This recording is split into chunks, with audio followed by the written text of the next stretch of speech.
أعوذ بالله من الشيطان الرجيم.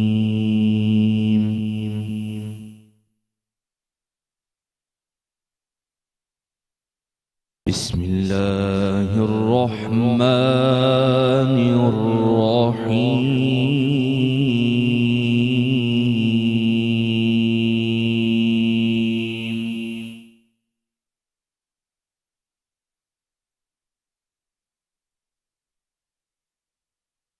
يا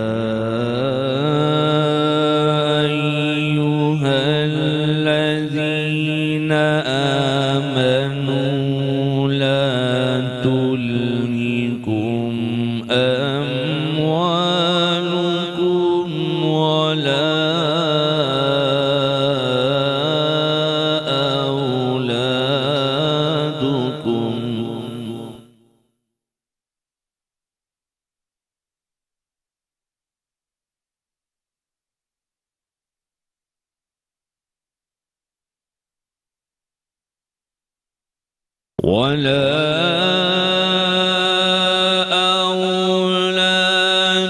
أولادكم عن ذكر الله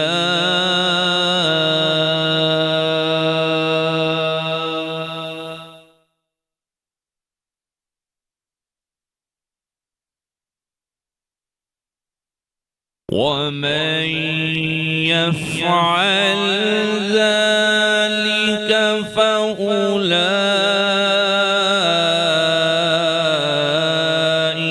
هم الخاسرون.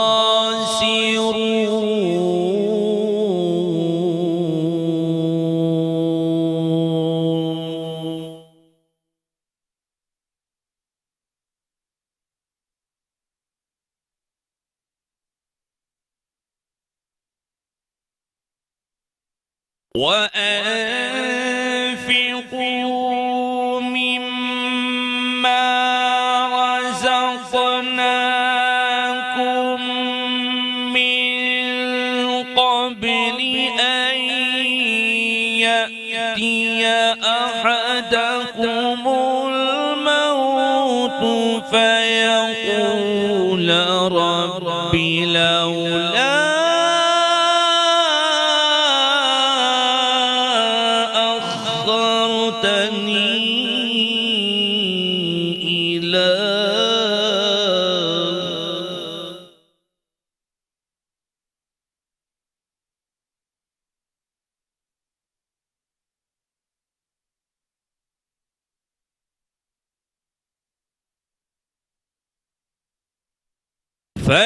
فيقول رب لولا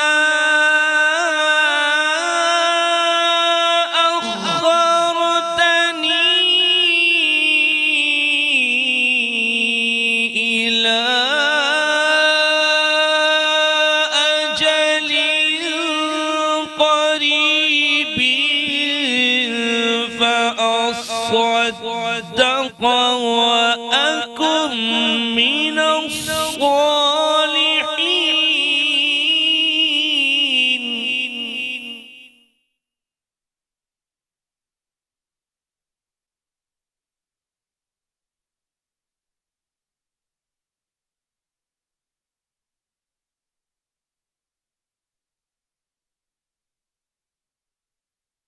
فيقول رب لولا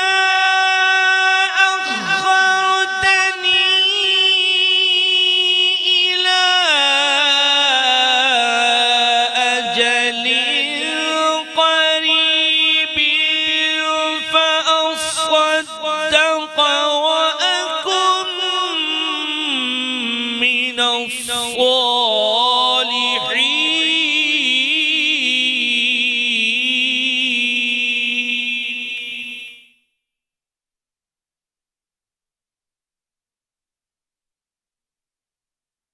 ولن يؤخر الله نفسا إذا جاء أجلها.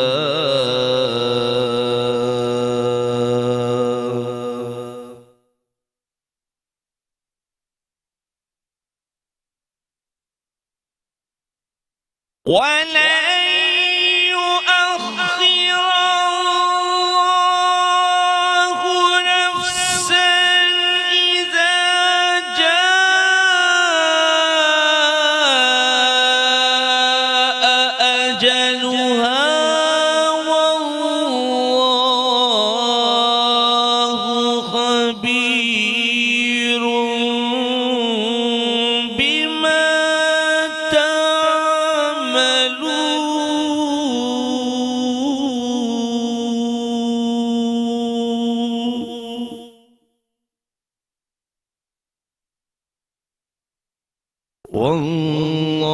والله خبير بما تعملون.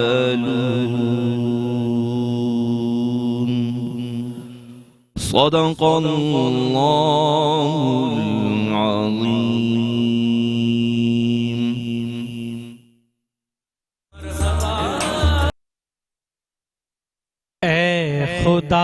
خدائے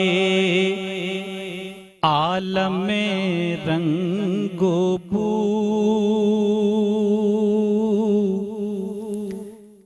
تیری شان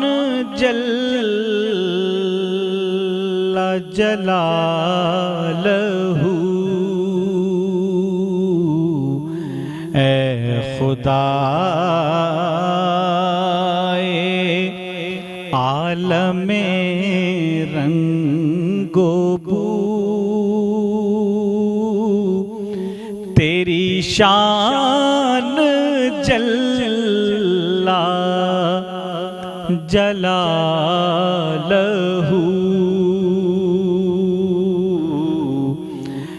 ہے، ہر ایک گمان سے بلند تو، تیری شان جل جلالہ ہے، ہر ایک گمان سے بلند تو، تیری شان جل جلالہ،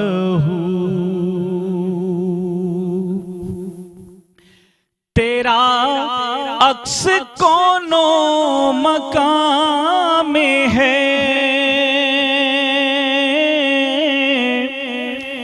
تیرا نور سارے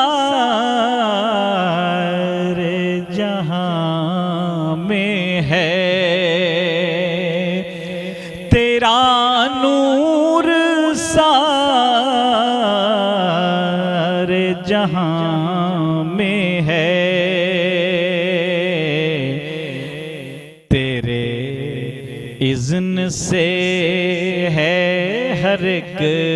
نمو،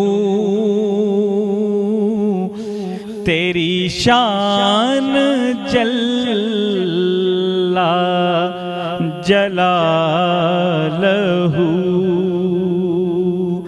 تیری شان جل جلالہ، مجھے وصف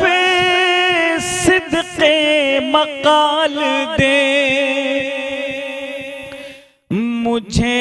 ایسے سانچے میں ڈھال دے، مجھے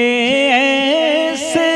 سانچے میں ڈھال دے کہ میں کر سکوں تیری گفتگو،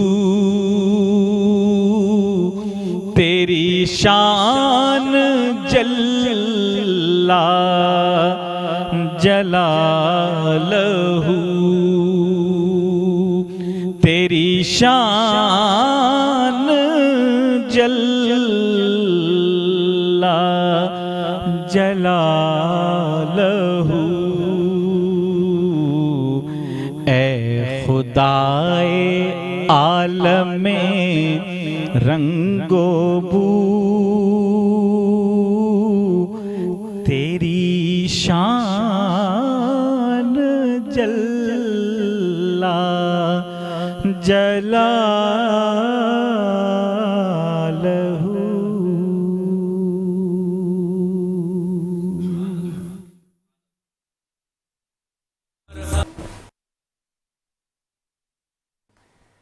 بسم اللہ الرحمن الرحیم نحمدہ ونصلی علی رسولہ الکریم اما بعد فاعوذ باللہ من الشیطان الرجیم قال اللہ تبارک و تعالی فی القرآن المجید والفرقان الحمید کتب علیکم الصیام کما کتب علی الذین من قبلکم لعلکم تتقون صدق اللہ العظیم وصدق رسولہ النبی الکریم الامین ونحن علی ذلک لمن الشاہدین والشاکرین والحمد للہ رب العالمین. اللہ رب العزت جل وعلا کا خصوصی فضل و کرم اس کی عنایت ہے کہ اللہ تعالیٰ نے ایک دفعہ پھر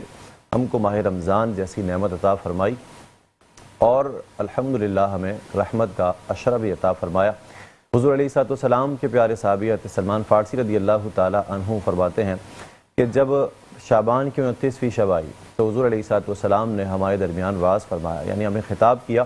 اور حضور نے فرمایا کہ تمہارے درمیان ایک ایسا ماہ مبارک، ایک عظیم اور ایک برکت والا مہینہ تم پر سایہ فگن ہونے والا ہے،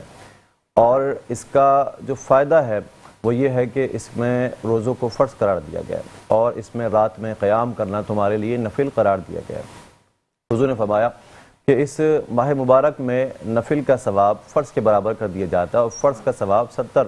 فرضوں کے برابر کر دیا جاتا ہے. حضور علیہ السلام نے ارشاد فرمایا کہ یہ صبر کا مہینہ ہے، یعنی دیگر جو ایام ہوتے ہیں، جو 11 ماہ ہوتے ہیں، وہ سارے شکر کے مہینے ہیں کہ جس طرح اس میں اللہ تعالیٰ کی نعمتیں بندہ کھا رہا ہوتا ہے تو جب نعمت ملتی ہے تو شکر ادا کرنا پڑتا ہے، اور جب بندے کو کچھ روک ملے تو صبر کرنا پڑتا ہے. تو حضور نے فرمایا کہ یہ صبر کا مہینہ ہے، اور آگے آپ نے فرمایا کہ یہ غرباء کے ساتھ ان کی ہیلپ کا مہینہ ہے، ان کی غمخواری کا مہینہ ہے. یعنی غرباء کو اس مہینے میں کھلانا پلانا یہ امیروں کی ذمہ داری ہے تاکہ وہ اپنا روزے کا انتظام کر سکے، اپنی سحری کا انتظام کر سکے، اپنی عید کو اچھا کر سکے. اور حضور علیہ السلام نے آگے فرمایا کہ اس ماہ میں مومن کے رزق کو بڑھا دیا جاتا ہے، اور آپ اس بات کا مشاہدہ بھی کرتے ہیں کہ عام روٹین میں ہم کو وہ نعمتیں نہیں ملتی جو افطار کے موقع پہ ہمیں مل رہی ہوتی ہیں، جو سحری کے موقع پہ ہمیں مل رہی ہوتی ہیں. آگے حضور علیہ السلام نے ارشاد فرمایا کہ اگر کوئی شخص اس مہینے میں کسی کو روزہ افطار کرائے گا تو حضور نے فرمایا کہ اس کو ثواب یہ ملے گا کہ اس کو بخش دیا جائے گا، اس کو جہنم سے آزاد کر دیا جائے گا. اور حضور علیہ السلام نے ارشاد فرمایا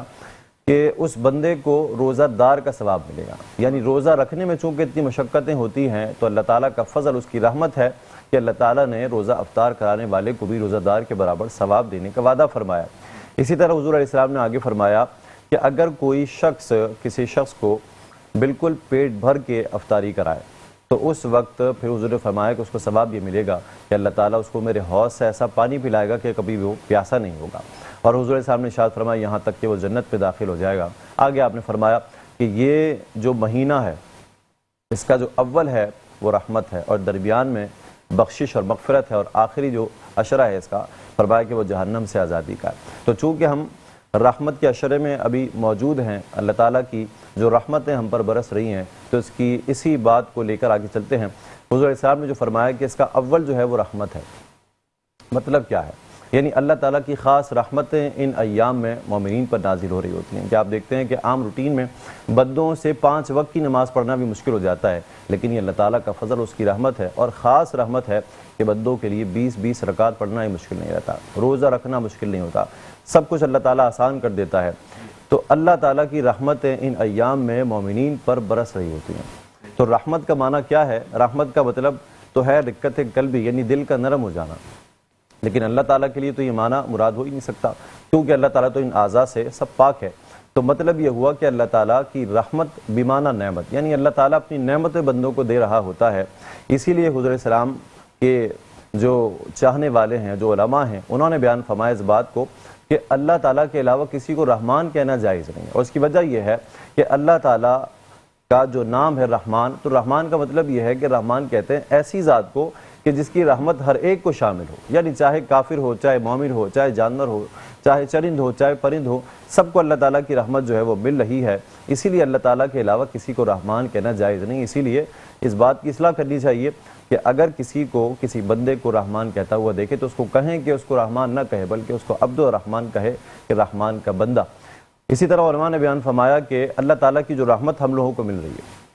اس کی دو قسمیں ہیں، ایک رحمت سابقہ اور ایک رحمت لاحقہ۔ رحمت سابقہ کیا ہوتی ہے کہ جو ہم لوگوں کو ہمارے وجود سے پہلے ملتی ہے کہ اللہ تعالیٰ ہم پہ رحم فرماتا ہے اور ہمیں عدم سے وجود بخشتا ہے۔ اور رحمت لاحقہ کیا ہوتی ہے، یعنی پیدا کرنے کے بعد اللہ تعالیٰ جو نعمتیں ہمیں دیتا ہے، ہمیں کھلاتا ہے، ہمیں پلاتا ہے، ہمیں رزق دیتا ہے، ہم پہ اپنی نعمتوں کی بارش کرتا ہے، ہمیں سانسیں دیتا ہے، ہمیں زندگی دیتا ہے، ہمیں حیات دیتا ہے، یہ ساری رحمتیں لاحقہ کہلاتی ہیں۔ تو اللہ تعالیٰ کی رحمت ایسی رحمت ہے کہ کوئی بھی اس سے خالی نہیں ہے، سب کو اللہ تعالیٰ کی رحمت مل رہی ہے، اور مومنین پر تو خاص رحمت ہوتی ہے۔ حضور علیہ السلام نے ارشاد فرمایا کہ اللہ تعالیٰ فرماتا ہے کہ سبقت رحمتی غضبی، میری جو رحمت ہے وہ میرے غضب پر غالب ہے۔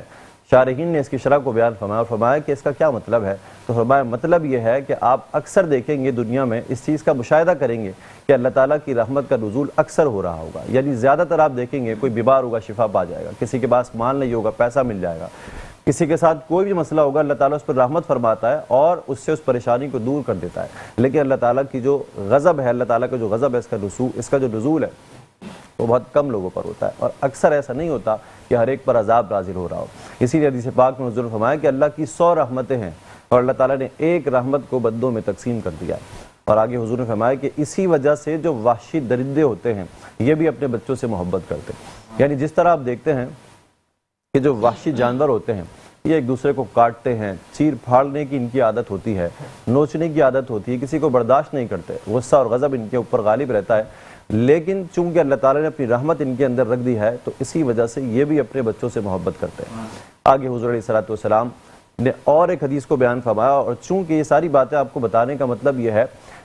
ایک بات پیش نظر ہے کہ حضور علیہ السلام سے پہلے حضرت داؤد جو گزرے اللہ تعالیٰ کے نبی،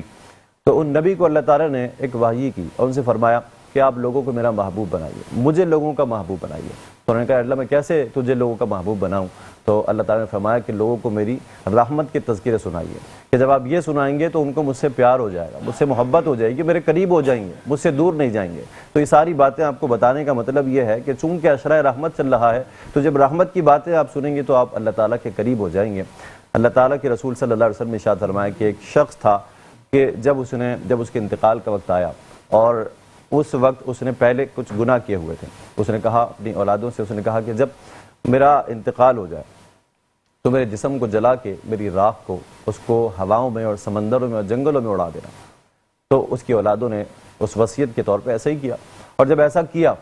تو پھر اللہ تعالیٰ نے اس کے مرنے کے بعد اس کی راکھ کو، جنگلوں کو، ہواؤں کو اور دریاؤں کو حکم دیا کہ سب کو میرے پاس واپسی جمع کیا جائے۔ تو جب واپسی اس سب کو جمع کیا گیا، اللہ تعالیٰ نے اس سے پوچھا کہ تو نے ایسا کیوں کیا؟ اس نے کہا یا اللہ تیرے خوف کی وجہ سے، میں تجھ سے ڈرتا تھا، تیرے ڈر کی وجہ سے میں نے کام کیا کہ اگر تو عذاب دینے پر آئے تو مجھے بخشے گا نہیں۔ اللہ تعالیٰ نے فرمایا کہ جاؤ میں نے تم کو بخش دیا۔ یعنی چونکہ اللہ تعالیٰ اتنا رحمان ہے اور رحیم ہے، وہ رحمت کرنے والا ہے، وہ ہمیں عذاب دینا نہیں چاہتا، وہ ہمیں دور نہیں کرنا چاہتا۔ اسی لیے اللہ نے فرمایا کہ ما یفعل اللہ بعذابکم ان شکرتم وآمنتم، اللہ تعالیٰ نے فرمایا کہ وہ تمہیں عذاب دے کے کیا کرے گا اگر تم اللہ تعالیٰ کا شکر ادا کرو اور تم اس پہ ایمان لے کر آؤ۔ تو علماء نے بیان فرمایا کہ وہ ہمیں عذاب نہیں دینا چاہتا، وہ ہمیں اپنے قریب کرنا چاہتا ہے، وہ رحمتیں دینا چاہتا ہے، وہ بخشنا چاہتا ہے۔ اسی طرح آپ دیکھیں کہ حضور علیہ السلام نے ایک حدیث پاک میں بیان فرمایا کہ ایک عورت جو تھی جب اس کو قید میں لے کر آیا گیا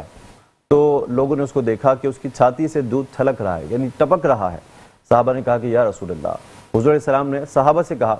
کہ تم اس بات کو جانتے ہو کہ یہ عورت اس بات کو پسند کرے گی کہ اس کی اولاد کو آگ میں ڈال دیا جائے؟